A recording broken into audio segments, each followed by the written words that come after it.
नमस्कार. नवीन वर्ष सुरू झालंय आणि नवीन वर्षाबरोबर सगळ्यांचे नवीन आव्हानं सुद्धा सुरू झालेली आहेत. त्यात सगळ्यात मोठं आव्हान म्हणजे स्टुडंट्सचं, विद्यार्थ्यांचं, ज्यामध्ये त्यांना परीक्षा द्याव्या लागतात आणि ज्या असतात वार्षिक परीक्षा. ह्या वार्षिक परीक्षांच्या काळामध्ये आपल्याला मुलांना खूप तणाव येतो. तर हा तणाव कसा दूर करायचं हे आपण ह्या पॉडकास्टच्या माध्यमात आज जाणून घेणार आहोत. आपल्या बरोबर आहेत मिस ज्योती राणे मॅडम. ह्या गेल्या 32 वर्ष इंग्रजी शिकवत आहेत आणि त्या मॉडरेटर म्हणून सुद्धा त्यांनी काम केलेलं आहे. परीक्षांच्या काळांमध्ये मुलांना भाषा विषयामध्ये कसे गुण मिळवायचे किंवा त्याचा ताण न घेता त्यांना अभ्यास कसा करायचा, ह्या सर्व गोष्टी आपण या पॉडकास्टच्या माध्यमातून आज जाणून घेणार आहोत. राणे मॅडम नमस्कार. तर सगळ्यात आधी मी विचारेल की जेव्हा भाषा विषय मुलं शिकत आहेत तर त्यावेळेस त्यांनी तयारी कशी सुरुवात करायची? सगळ्यात महत्वाचं म्हणजे भाषा विषयाला कमी महत्व देता कामा नये. बरेचदा असं होतंय की सायन्स, इंग्लिश आणि मॅथ्स या तीन विषयावर जास्त करून लक्ष दिलं जातं आणि हिंदी, मराठी, इंग्लिश या 3 भाषा ज्या आहेत त्याच्यावर कमी महत्व दिलं जातं. तर ते थोडं असं न होता त्या 3ही भाषांना सुद्धा तेवढंच महत्व दिलं गेलं पाहिजे. कारण बेस्ट ऑफ 5 आहे. तर जसं इंग्लिश, मॅथ्स आणि सायन्स हे 3 विषय आहेत. ऑफकोर्स इंग्लिश मिडियमला इंग्लिश हे कंपल्सरी असतं आणि मराठी मिडियमला मराठी हे कंपल्सरी असतं. पण मग बाकीच्या 2 ज्या भाषा आहेत त्याच्यावर दुर्लक्ष होता कामा नये. अगदी बरेच असंही होतं की त्यांची स्वतःची प्रथम भाषा जी आहे तिथे सुद्धा दुर्लक्ष होतं. तर भाषेकडे दुर्लक्ष होता कामा नये असं मला वाटतं. मग मी पुढचा प्रश्न असा विचारेल की नक्की काय समस्या येतात आणि मग ते दुर्लक्ष करतात भाषा शिकताना? बरेचदा असं झालेलं आहे. ऍक्च्युली पहिली कॉन्सेप्ट ही आहे आपली, आपण कुठलीही भाषा जेव्हा शिकतो त्यावेळेस आपल्याला पहिल्यांदा लिस्निंग स्किल डेव्हलप केलं जातं. म्हणजे आपण जेव्हा बाळ असतं, मूल, त्या छोटं मूल जेव्हा जन्माला येतं तर ते ऐकतं पहिल्यांदा. त्याच्यानंतर जसं जसं त्याचं ते स्किल डेव्हलप होत जातं त्यानंतर ते आईने उच्चारलेले शब्द ऍक्सेप्ट करायला लागतं, ग्रास्प करायला लागतं आणि मग ते उच्चारतं. असं लगेच काही कोणाला बोलता येत नाही जोपर्यंत आई दाखवत नाही की याला या वस्तूला हे म्हटलं जातं किंवा आईला आई हा शब्द वापरला जातो, बाबाला बाबा शब्द वापरला जातो. हे शब्द डेव्हलप करण्याचं जे काम आहे ते आई करते, पण ते बोलून करते. तसंच शिक्षक सुद्धा ते बोलून करत असतात. तर ते डेव्हलप झाल्यानंतर मग आपण येतो पुढे रिडिंगकडे. एकदा रिडिंग जर सुरू झालंय तर आपल्याला लिखाणामध्ये काही प्रॉब्लेम नाही. लिखाण हे आपल्याला त्याचबरोबर होत असतं अगदी शाळेमध्ये सुद्धा. पण तरी सुद्धा जोपर्यंत तुम्ही लिस्निंग स्किल डेव्हलप करत नाही, आजकाल मुलं ऐकत काही नाही. जरी ऐकत असली तरी काय पिक्चरची गाणी, व्हॉट्सअपचे व्हिडिओज ते फक्त बघितलं जातं. किती ऐकलं जातं गॉड नोज ओन्ली. पण हे जर जास्तीत जास्त आपण त्या भाषेचं जर ऐकलं प्रॉपरली, न्यूज बघितल्या, न्यूज ऐकल्या, बघायच्या नाही त्या ऐकायच्या आहेत, त्यांचे जे शब्द आहेत ते नीट आपण ऐकले पाहिजे. त्याचं प्रोनाउन्सिएशन कसं आहे हे आपण नीट ऐकलं पाहिजे. एखादा कठीण शब्द आहे तर त्याचा अर्थ शोधून काढला पाहिजे डिक्शनरीतून. आज किती मुलं डिक्शनरी वापरतात. मोबाईल आहे हातात तर तुम्हाला सहज साधी गोष्ट आहे की आपल्याला गुगल सर्च केलं की डिक्शनरी मिळते. सगळं आहे आपल्या हातात, पण आपल्याला ते करायचं नसतं किंवा आपण त्याच्यात दुर्लक्ष करतो. म्हणजे मुलं हलक्यात घेतात. हे हलक्यात घेता कामा नये. भाषेला महत्व कमी देता कामा नये. त्याचं महत्व तेवढंच आहे. जर तुम्ही भाषा तुमची चांगली असेल तर कुठलाही विषय तुम्ही प्रभावीपणे मांडू शकता. बरोबर. तर वाचन आणि लेखन सुधारण्यासाठी दैनंदिन जीवनामध्ये आपण काय त्यांना टिप्स देऊ? आता 2 गोष्टी येतात. एक आहे शाळेमधले 5 तास आणि 5 तासांच्या व्यतिरिक्त उरलेल्या 24 तासांमधून 19 तास जे राहिले त्या 19 तास आहेत ते त्यांच्या पालकांबरोबर आहेत. 5 तासामधला जो पिरियड आहे तो जो पिरियड आहे तो शाळेमध्ये असल्यामुळे शिक्षक त्यांच्याकडून करून घेतच असतात. तो प्रश्न नाही. इथे उरलेल्या 19 तासामध्ये पालकांनी पण तेवढंच लक्ष दिलं पाहिजे.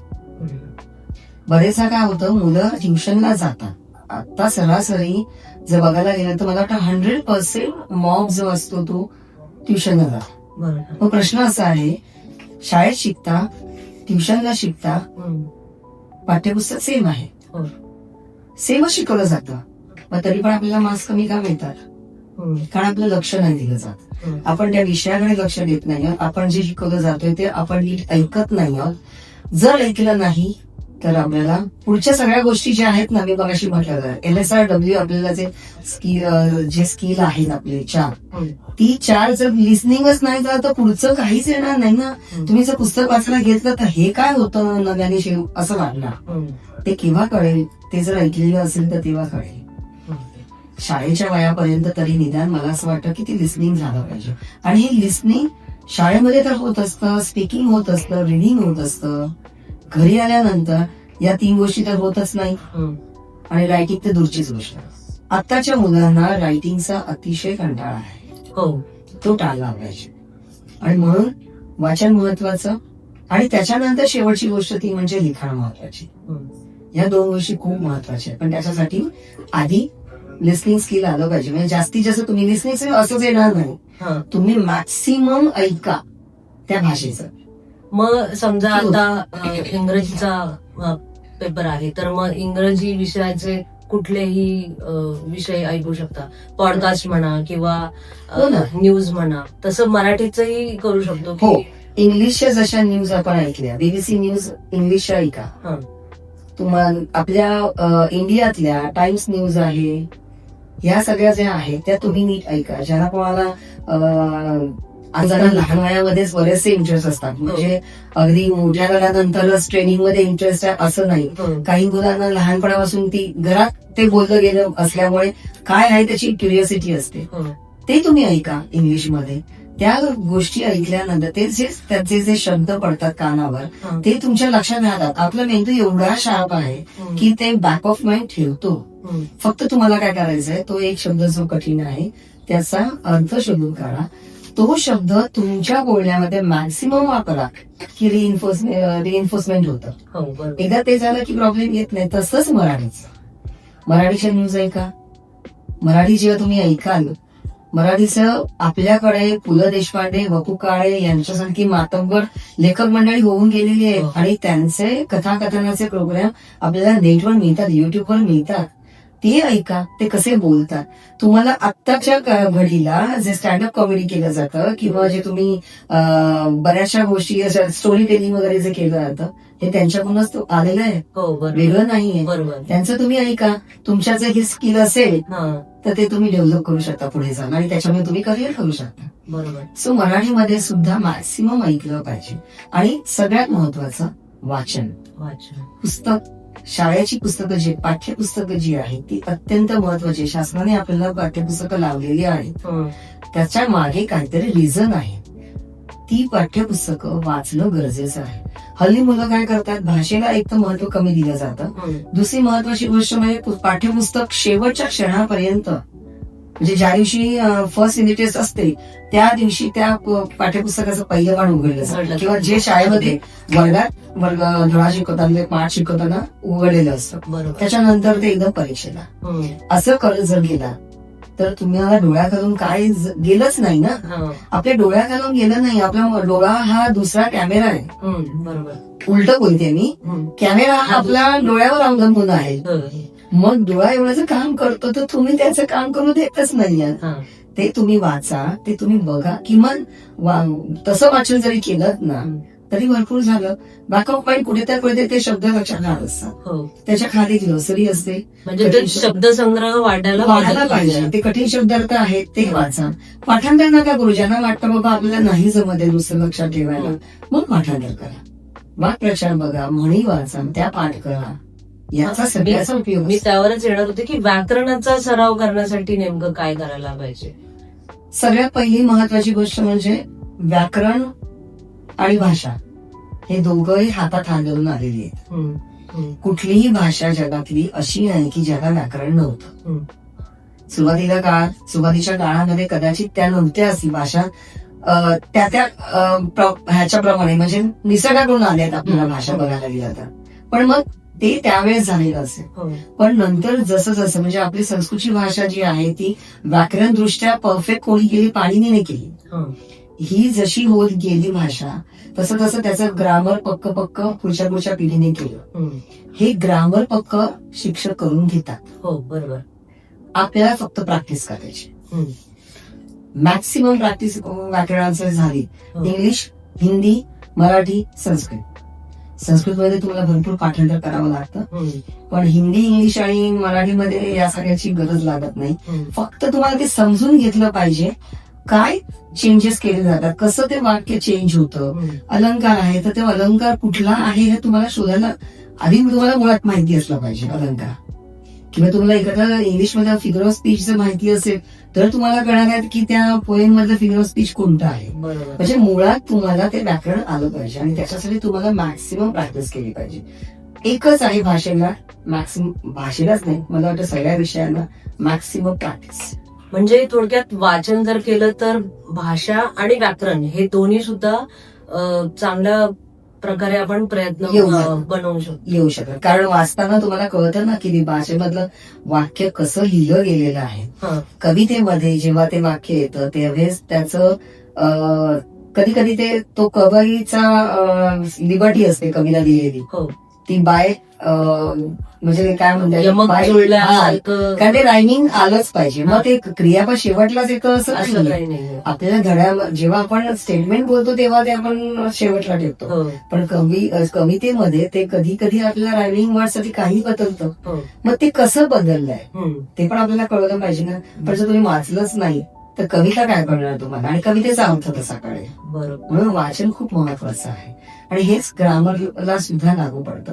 प्रॅक्टिस करा मॅक्सिमम. तिथे वाचायचं नाहीये, हं. तिथे तुम्हाला मॅक्सिमम समजून घेऊन त्याची प्रॅक्टिस करायची. हं. ती जर केली तर काही प्रॉब्लेम येत नाही. आणि ग्रामर पक्क झालं तर कोणतीही भाषा तुम्हाला सहज येऊ शकते. मग जास्त मार्क मिळण्यासाठी उत्तरं कशी लिहायची वगैरे ह्याचं काही एक ठराविक हे असतं का की असं लिहिलं तर इतके मार्क मिळतात, तसं लिहिलं तर तितके मार्क मिळतात? हो. आता जसे पॅटर्न आहे मराठी असो, हिंदी असो, संस्कृत असो किंवा इंग्लिश असो, सध्या लँग्वेजचं पॅटर्न पॅरेग्राफवर आधारित आहे. हं. पॅरेग्राफ असतात त्याच्यावर प्रश्न असतात. हं. त्याच्यानंतर आपल्याला अजून 2 भाग मिळतात की एक सीन पॅसेजेस आहेत आणि एक अनसीन पॅसेजेस आहेत. त्याच्यानंतर पोएम असते. हं. मग आपल्याला रायटिंग स्किल असतं. हं. रायटिंग स्किलचा जो भाग आहे तो आपल्यावर अवलंबून आहे, आपण कसं लिहितो. म्हणजे आपली लिखाणाची भाषा, आपलं व्याकरण, आपण पूरक वाचन काय केलंय त्यावर ते आधारित असतं. हं. कारण जेवढं तुम्ही वाचनामध्ये समृद्ध असाल तेवढं तुम्ही तिथे छान मांडू शकता. हं. ह्याचा राहिला आता हा पहिला भाग की प्रश्न आहेत हं. पॅरेग्राफवरचे प्रश्न जे आहे ते पहिले प्रश्न जे असतात ते म्हणजे आता फॉर एक्झाम्पल इंग्लिशमध्ये जर सांगायचं झालं तर पहिला प्रश्न जो आहे तो शॉर्ट आन्सर क्वेश्चन आहे. हं. सेकंड क्वेश्चन आहे जो तो लॉंग आन्सर क्वेश्चन आहे. अच्छा. नंतर ग्रामर क्वेश्चन आहे, नंतर व्होकॅब्युलरी आहे आणि शेवटला आहे पर्सनल रिस्पॉन्स. अच्छा. पर्सनल रिस्पॉन्स आपण आता बाजूला ठेवूया, बाकीचं बघू आपण. हं. पहिलं शॉर्ट आन्सर आहे तर तिथे शॉर्ट आन्सर लिहायचं आहे. हं. तुम्हाला पटकन वाचल्यानंतर क्वेश्चन वाचल्यानंतर कळलं पाहिजे त्या पॅरेग्राफ मध्ये उत्तर कुठे दडलेलं आहे. हं. तर फक्त एक तुम्हाला शब्द लिहायचा आहे अच्छा. किंवा ते छोटं वाक्य लिहायचं. हं. त्याच्यानंतर तुम्हाला लॉंग आन्सर आहे. लॉंग आन्सरचा क्वेश्चन कळला. आता तर तुम्हाला लॉंग आन्सर क्वेश्चन मध्ये सुद्धा ना वेब डायग्राम वगैरे आलेले असतात. तर तिथे पण तुम्हाला शॉर्ट आन्सर लिहायची आहे. अच्छा. पण ती मुळात कुठे आधी आपल्याला कळली पाहिजे हं. आणि ते वेब डायग्राम काय आहे ह्या कळलं पाहिजे. हा, हा, हा. बस. जोपर्यंत आपल्याला अंडरस्टँडिंग होत नाही, हं. जर अंडरस्टँडिंग झालं नाही तर प्रश्न अर्थ कळत नाहीये याचा अर्थ तुम्हाला लिहिता येणं शक्यच नाही. सो ते कळल्यानंतर तुम्ही लिहू शकता. ग्रामर क्वेश्चन मॅक्सिमम प्रॅक्टिस केली तर ती होतेच आहे, तुम्हाला त्याचं मार्क्स मिळू शकतात. हं. व्होकॅब्युलरी मी मगाशी सांगितलं शब्दसंग्रह वाढवणं खूप गरजेचं असतं. हं. जर शब्दसंग्रह वाढला तर तुम्हाला काही प्रॉब्लेम नाही त्या प्रश्नाचा. आता येतो पर्सनल रिस्पॉन्स. हं. पर्सनल रिस्पॉन्स हा जो प्रश्न आहे हा केवळ त्या विद्यार्थ्याच्या ज्ञानावर आधारित असतो. बरोबर. तुम्ही काय वाचलंय हं. पॅरेग्राफशी रिलेटेड हं. पण थोडा बाहेरचा क्वेश्चन अच्छा. आणि त्याचा तुम्हाला आन्सर लिहायचंय तुमच्या भाषेत. हं. हं. हं. तुम्ही जर ग्रामॅटिकली चांगलं लिहित असाल, हं. तुमचं ग्रामर पक्क आहे, हं. तर तुम्हाला प्रॉब्लेम येणार नाही. हम्म. तुमचं जर वाचन असेल, वाचन महत्वाचं म्हणजे पूरक वाचन महत्वाचं, वर्तमानपत्र वाचलेली असतील तर प्रॉब्लेम येणार नाही. हं. हे जर केलं तर ते 2 मार्क्स तुम्ही सहज मिळवू शकता. म्हणजेच त्यात पत्रलेखन हे नंतरचा भाग आहे. बातमीलेखन हा नंतरचा भाग आहे. रायटिंग स्किल जे आहे ते खूप मागे येतं. म्हणजे तो जो शेवटचा जो भाग आहे रायटिंग स्किलचा, हम्म. या रायटिंग स्किल मध्ये तुम्हाला पूरक वाचन जर असेल तर तुम्हाला चांगलं लिहिता येऊ शकतं. तुम्ही तुमचं ग्रामर चांगलं असेल, तुमची सेंटेन्स ग्रॅमॅटिकली करेक्ट असेल तर तुम्हाला कोण मार्क्स कापणार? हम्म. शिक्षक कुठलाही मार्क्स कापण्यासाठी नसतो. बोर्ड आपल्याला खूप लिबर्टी देतं त्या एक्झामिनरला. थोडक्यात सगळ्यांचं हा. म्हणजे वाचनच आहे. विद्यार्थ्याचं मार्क्स म्हणजे विद्यार्थी महत्वाचा आहे बोर्डाच्या दृष्टीने. हो. त्याचं करिअर महत्वाचं आहे. त्यामुळे कोणी कुठलाही एक्झामिनर मॉडरेटर मुद्दाम मार्क्स कापत नाही. ते कापण्यासाठी, ते कट करण्यासाठी सुद्धा त्यांना बघावं लागतं की काय तिथे व्हॅलिड रिझन आहे. उगाच काही मॉडरेटर कापणार नाही. अच्छा, आता विषय हे निघाला तर महत्वाचं. एक कानावर पडलेली गोष्ट विचारते तुम्हाला, की समजा 2 विद्यार्थ्यांना सारखे गुण मिळालेले आहेत, तर मग असं होतं का की ह्या विद्यार्थ्यांपैकी कोणाला तरी मला एकाला कमी गुण द्यावे लागतात आणि म्हणून मग त्याचं रिचेकिंग केलं जातं, असं होतं नाही, का? हे रिचेकिंगचा मुद्दा जो आहे तो नंतर येतो. जर विद्यार्थ्याने रिचेकिंगला टाकलं तर तर हा. प्रोसेस कशी आहे? पेपर आपल्या एक्झामिनरकडे जातात. हम्म. एक्झामिनरकडे एक सर्टन म्हणजे साधारणतः 200 ते पेपर असतात. कारण लँग्वेजचे 80 मार्क्सचे पेपर असतात. सो 200 पेपर्स असतात. त्याचं इव्हॅल्युएशन एक्झामिनर करतो. हम्म. ते झाल्यानंतर मग ते पेपर्स मॉडरेटरकडे जातात. हम्म. मॉडरेटर जे बघतो ते पेपर्स अगदी डिटेलमध्ये बघतो. पण कसं म्हणजे बरोबर एक्झामिनरने मार्क्स दिलेले आहेत का, प्रत्येक विद्यार्थ्याला न्याय दिलेला आहे का, अच्छा. हे बघितलं जातं. त्याच्यानंतर मग चीफ मॉडरेटर. अच्छा. सर्वसाधारण चीफ ऑडिटरकडे पेपर जे गेलेले असतात ते ताहून सुद्धा गेलेले असतात. अच्छा. त्यामुळे असं कुठे रिचेकिंग मधल्या काळामध्ये उगाच चौगाच केलं जात नाही. उगाच चौगाच म्हणण्यापेक्षा मी असं म्हणते ना की जे केलेलं आहे ते परफेक्ट आहे का, हा. मार्क्स जे दिलेले आहे कमी असो जास्त असो. म्हणजे अनेक विद्यार्थ्यांना हा. 80 पैकी 80 मिळू शकतात ह्याच्यामध्ये. लँग्वेज मध्ये मिळायला हरकत नसते, हा. कारण आताच्या पॅटर्ननुसार हम्म. मार्क्स कुठे जातील रायटिंग स्किल मध्ये. हा. पण जर तुम्ही परफेक्ट असाल तर मिळालेले आहेत मार्क्स मुलांना. हो. 80 म्हणजे 100 आउट ऑफ 100 मिळालेले आहेत मार्क्स लँग्वेज मध्ये. मग विचार करा की ती मुलं किती सुंदर लिहित असतील, हा. टू बरोबर. The point, perfect, grammatically perfect. आणि त्यांचा जो क्वेश्चन आलेला आहे त्या क्वेश्चनला बरोबर त्याचं उत्तर जे आहे ते अगदी पुरेपूर व्यवस्थित लिहिलेलं असेल.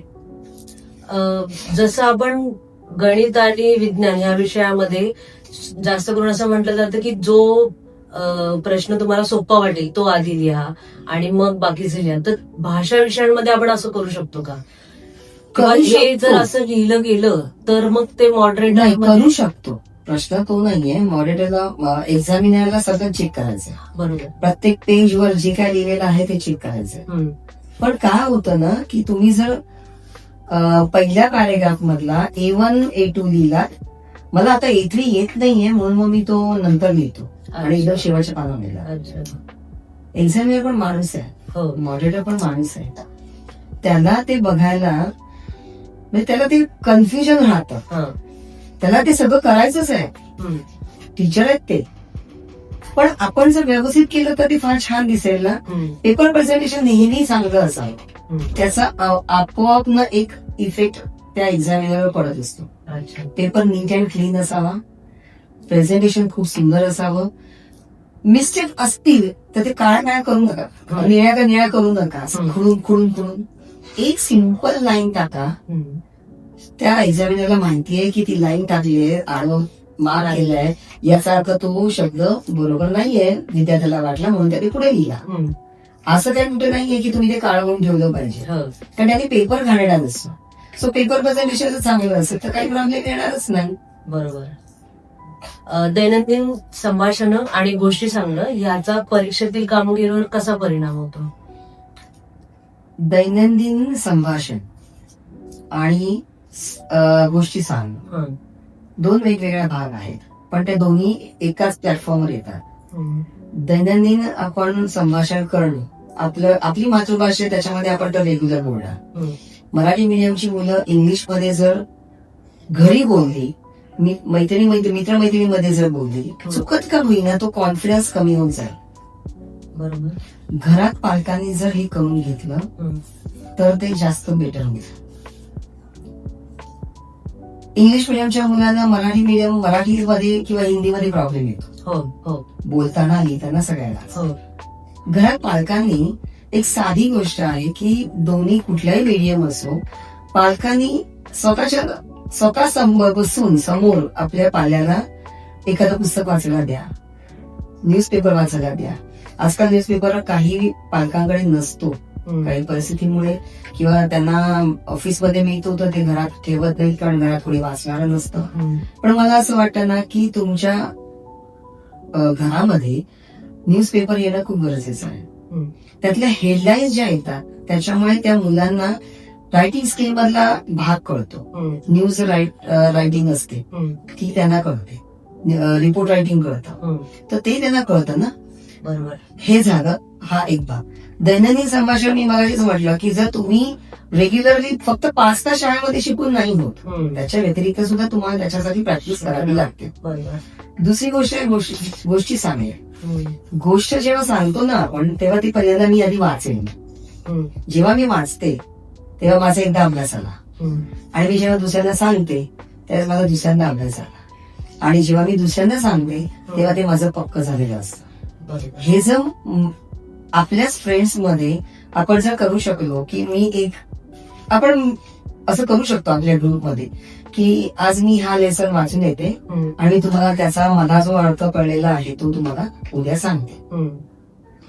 असं जर झालं तर काय होईल, स्वतः आधी तो विद्यार्थी वाचणार, उद्या दुसऱ्या दिवशी जाऊन मित्रमैत्रिणींना सांगणार, तेव्हा त्याचं ते पक्क झालेलं. एकमेकांबरोबर बोलल्याने आणि भाषेचं काही चुकलेलं असेल, पर्स्पेक्टिव्ह प्रत्येकाचा वेगळा वेगळा, तर समजा त्याला दुसऱ्याला असं वाटलं अरे नाही इथे आपण असा अर्थ घेतला तर काय होतंय ना, इथे छान डिबेट होतं, आपोआप त्यांना डिबेटची पण सवय लागते. पण हे ना होतच नाही. सर्वसाधारणतः आज बघितलं तर विद्यार्थी फक्त काय करतात, 4 मित्रमैत्रिणी बसले की मोबाईल घेतात, एकमेकाशी बोलतच नाहीत, साध्या गप्पा पण नाहीत. हे खूप चुकीचं आहे. मोबाईल बाजूला ठेवा, छान मित्रमैत्रिणींबरोबर बसून गप्पा मारण्याचा आनंद घ्या.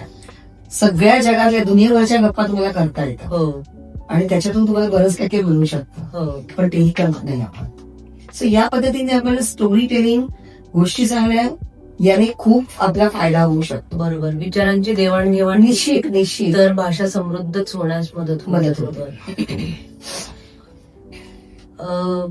सो पालकांनी मुलांना भाषा शिकवताना दबाव न देता कसं शिकवलं जाईल. आता ह्याच्यामध्ये काय होतं की जिथे अमराठी लोक आहेत त्यांना जेव्हा मराठी शिकवायचंय तर त्यांनाच स्वतःला आधी ते मराठी बरोबर आहे की चुकीचं आहे हे कळत नाही, आणि मग त्या मुलांना ते कसं शिकवू शकतात, म्हणजे त्याला काय पर्याय असू शकतात. इथे आपल्याला थोडेफार डिजिटल मीडियाचा वापर करून लिहिता येऊ शकतो. काही ऍप्स आहेत ज्याचा वापर आपण करून घेऊ शकतो.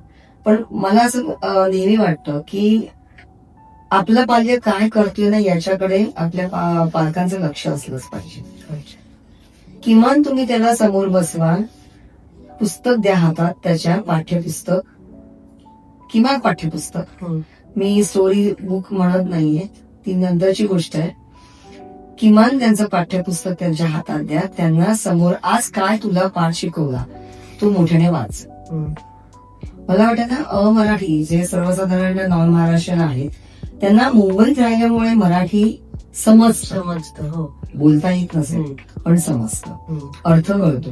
तो चुकीचं बोलतोय, अरे तू काहीतरी चुकीचं बोलतोय जसं मला वाटतंय, असं तर किमान सांगू शकतो. असं वाटलं तर तो इतर कोणाची तरी मदत घेऊ शकतो. त्यांच्याच फ्रेंड सर्कल मधल्या एखाद्या त्यांच्या मित्राची, मैत्रिणीची, आईच्या मैत्रिणीची मदत घेऊ शकते. झालंच तर ऍप आहे त्यांची मदत घेऊ शकते. पण सर्वस्वी डिजिटल ऍप किंवा दुसऱ्या कोणावर अवलंबून राहिलं ते वाईट आहे. तसं राहू नका. जे आजकाल सगळीकडे होत आहे की ट्युशन्सवर लक्ष, ट्युशनला पाठवलं की आम्ही बिंदास, आम्ही मोकळे, तसं नका. तुमचं मूल काय करत आहे ही जबाबदारी तुमचीच आहे आणि घरी सराव करायला पाहिजे, केलंच पाहिजे. शाळेमध्ये कमजोर विद्यार्थ्याला उचलण्यासाठी शिक्षक कुठले प्रयत्न करतात, म्हणजे त्यांच्या बाजूने काय? कोणतीही शाळा म्हटली की त्या शाळेचे शिक्षक आपला प्रत्येक विद्यार्थी एक्सेल करावा, त्या प्रत्येक सब्जेक्टमध्ये एक्सेल करावा असं प्रत्येक शिक्षकाला वाटत असतं आणि त्या दृष्टीने प्रत्येक शिक्षक मेहनत घेत असतो. भाषा शिक्षकांचं जर म्हणायचं झालं तर भाषा शिक्षक सुरुवातीपासून जर आपण बघितलं लहानपणापासून तर ती भाषा डेव्हलप करण्यासाठीच मदत होत असते आणि ते शिक्षकच करत असतात. शब्द उच्चारणं प्रॉपर ते उच्चारले गेले पाहिजे यासाठी ती मदत करत असतात. ते प्रोनाउन्सिएशन बरोबर झालं पाहिजे यावर त्यांचा कटाक्ष असतो. त्याच्यासाठी ते स्वतः बोलवून दाखवतात कसं बोलायचंय. आज आता आपल्याकडे डिजिटल ऍप्स वगैरे आहेत, त्याच्या मदतीने पण ते ऐकवतात. सो हे तर करत असतात. प्लस पाठ्यपुस्तकांच्या व्यतिरिक्त प्रत्येक शाळेमध्ये लायब्ररी असते. त्या लायब्ररीतली पुस्तकं सुद्धा विद्यार्थ्यांना दिली जातात वाचण्यासाठी. एवढंच नव्हे तर कोडी, शब्दकोडी म्हणा किंवा काही वाक्प्रचारांच्या म्हणींच्या संदर्भातल्या कोडी वगैरे असतील किंवा खेळ असतील तर हे सगळं घेतलं जातं. हे सगळं शिक्षक करतात. लिखाणाची प्रॅक्टिस मॅक्सिमम करून घेतली जाते. प्रश्नपत्रिका सोडवायला सांगितल्या जातात. खरं तर आता हा महिना जानेवारी आहे. 10वीच्या विद्यार्थ्यांना तर मी असं म्हणेन की आता खरं तर तुमचा अभ्यास झालेला असला पाहिजे डिसेंबर पर्यंत. जेव्हा ते झालेलं आहे तेवढ्यावर तरी किंवा निदान तुम्ही तुमचे मागच्या वर्षीपर्यंतचे जे प्रश्नपत्रिका बोर्डाच्या त्या सोडवण्याचा प्रयत्न करा. त्या सोडवून आपल्या मराठीच्या शिक्षकांना, इंग्लिशच्या शिक्षकांना, हिंदीच्या शिक्षकांना, संस्कृतच्या शिक्षकांना दाखवा. तिथे काय चुकलं हे त्यांच्याकडून समजून घ्या. शिक्षक नक्कीच सांगतात. बरोबर. पण आपण जर केलंच नाही तर शिक्षक मदत कसे करतात? तर शिक्षक कसे मदत करतात? बरेच असं होत आहे ना की भाषा विषयाला महत्व कमी दिल्यामुळे शिक्षकांना असं होतं की विद्यार्थी इंटरेस्ट दाखवत नाही.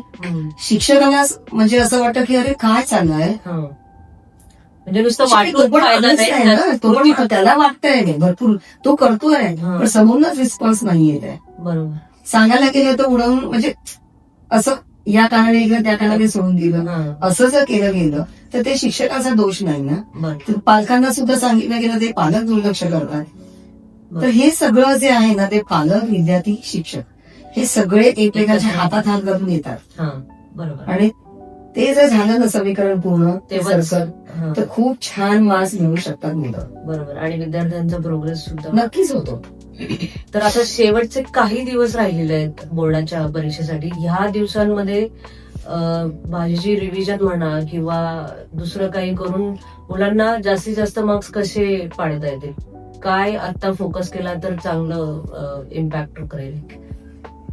आता 10वीच्या विद्यार्थ्यांसाठी जर मी म्हटलं तर मला असं वाटतं की जानेवारी महिना सुरू झालाय. बहुतेक शाळांमध्ये प्रिलिम संपलेल्या आहेत किंवा चालू झालेल्या आहेत, चालू आता असतीलही. आता प्रिलिममध्ये जेवढे मार्क्स मिळालेले आहेत ते कुठे गेलेले आहेत हे शिक्षकांना विचारा. नेमकं माझं काय चुकलं हे फाइंड आउट करा. फक्त शिक्षकांना विचारा, तुम्हाला फाइंड आउट करायचं नाहीये. आताच मॅडम मी काय करू शकतो, याच्यानंतर आता मला काय करायचं. हे झाली एक बाजू. दुसरी बाजू अशी की आजपासूनच तुम्ही तुमचं पाठ्यपुस्तक वाचायला सुरुवात करा. तुमचं टाइम टेबल तयार करा की दर दिवशी मी एवढे पाठ वाचेल. मी फक्त पाठ नुसतं वाचणार नाही, लाऊड रिडिंग करेन, त्याचा अर्थ समजावून घेईन, त्याच्यावरचे जे कठीण शब्दार्थ आहेत पुस्तकामध्ये दिलेले असतात ते कठीण शब्दार्थ पाठ करेन किंवा मी समजून घेईन. ज्याच्या लक्षात राहतात एकदा वाचल्यानंतर त्याला प्रॉब्लेमच नाही, तो लक्षात ठेवू शकतो. पण ज्याच्या लक्षात राहत नाही त्याने पाठांतर करावं. वाक्प्रचार, म्हणी, कोट्स, इंग्लिशमध्ये बरेचसे कोट्स, मराठीमध्ये बरेचसे कोट्स हे आपल्याला रायटिंग स्किल मध्ये वापरता आले पाहिजे. हे निबंध हे गरजेचंच आहे.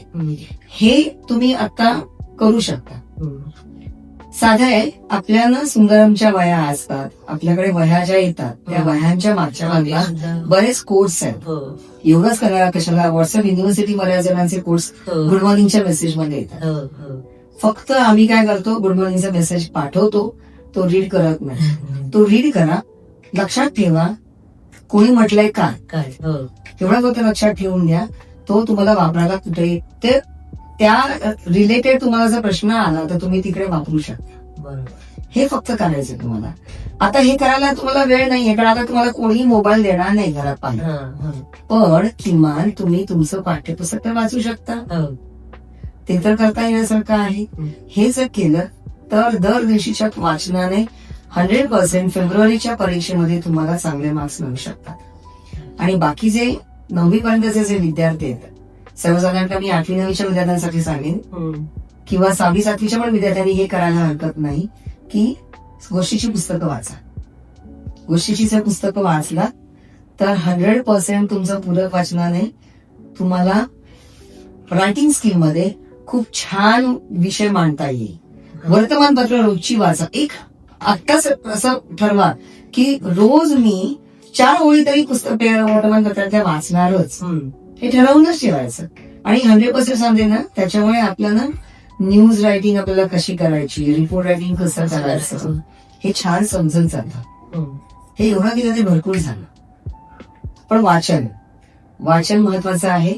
आणि फक्त बोर्डाचे पेपर्स मागचे जे झालेले आहेत आतापर्यंतचे तेवढे फक्त वेळ लावून, घड्याळात वेळ लावा, 3 तासाचा पिरियड, तेव्हा बरोबर त्याप्रमाणे सोडवा पेपर. तुम्हाला कळेल तुमचा कसा कुठे कुठे टाइम जातो. हम्म.